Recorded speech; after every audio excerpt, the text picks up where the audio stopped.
Today, we're going to dive into a story that starts at the absolute lowest point a person can be, and somehow it ends with a roadmap to completely rewriting your own reality. It's an incredible journey of spiritual transformation, and it all kicks off with a suicide note. I mean, just listen to this admission from the author, Si-Ming Che. It's such a stark reminder that a true spiritual awakening can come from the absolute darkest of places. He literally sat down to write his final words, but in that process of just pouring his pain onto the page, something shifted. He ended up finding a reason to live. And look, this wasn't just some close call.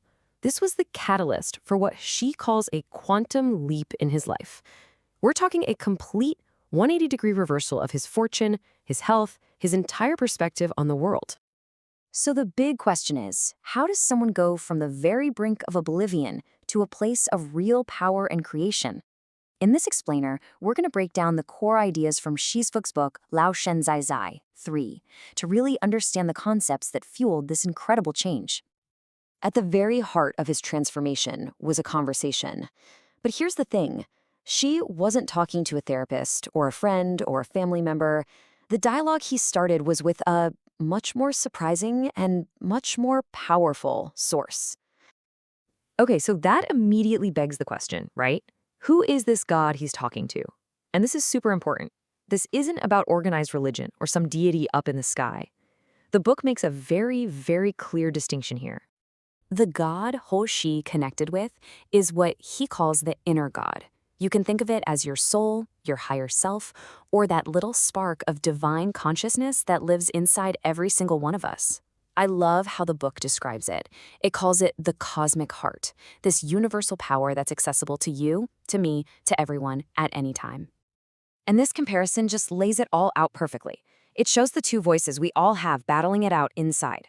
On one side, you've got the ego brain. It's logical, it's analytical, and it's where all our fears come from. It's that voice that's always asking, but how? How is this even possible?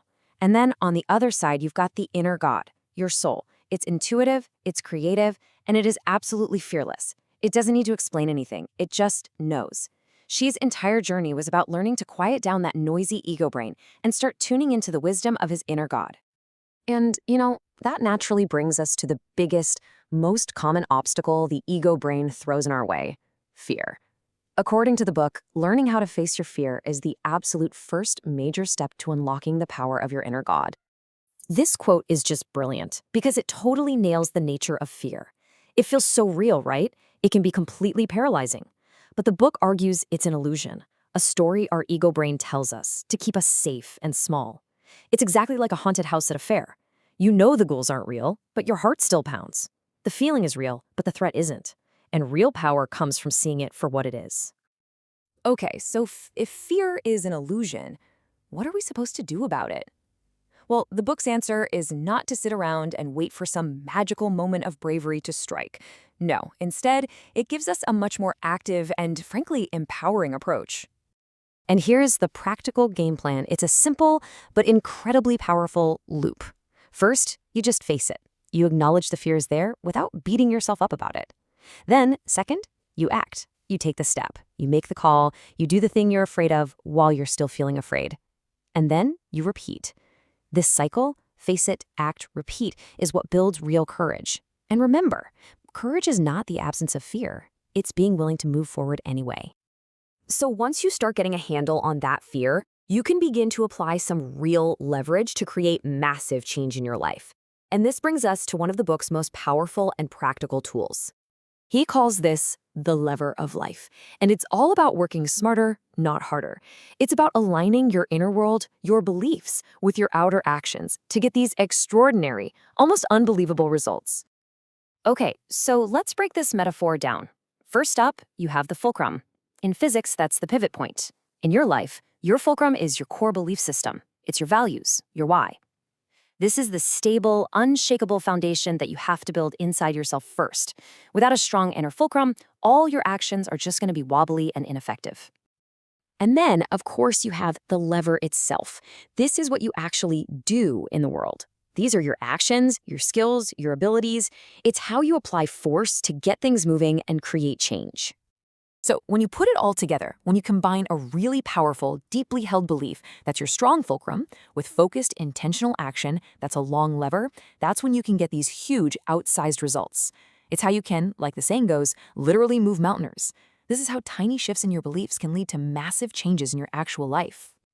All right, and this is where it all comes together, the ultimate application of all these ideas. Because the goal isn't just to feel a bit better or to be more courageous. The goal is to fundamentally change your external reality by becoming the master of your internal world. And honestly, this might be the most powerful metaphor in the entire book. Just think about it. Your life is a movie playing on a screen. Your soul, your inner self, is the projector. So many of us spend our entire lives running up to the screen, trying to argue with the characters or trying to paint over the scenes we don't like.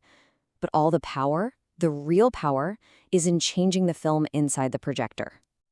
The takeaway here is just profound. It means your outer world is nothing more than a mirror of your inner world. The circumstances, the people, the challenges you face, they are all just projections of your deepest beliefs, fears, and expectations. So to change your life, you have to stop fighting the reflection in the mirror and start working on the source. And the book gives us a clear 4-step process for how to become the director of your own movie. Step 1, accept the present. Just stop fighting with what's on the screen right now. Step 2, choose your new belief. What story do you actually want to project? Decide on it consciously. Step 3, commit. Fully dedicate yourself to this new inner reality. And finally, step 4, act. Start taking actions that are in perfect alignment with the new film you've just chosen to play. So, all of this leaves us with one final, really powerful question for you to reflect on. If your entire life is just a projection of what's happening inside of you, take a moment and ask yourself, what film are you playing right now? And maybe more importantly, what film do you want to play next? Because the power to change the real has been in your hands the whole time.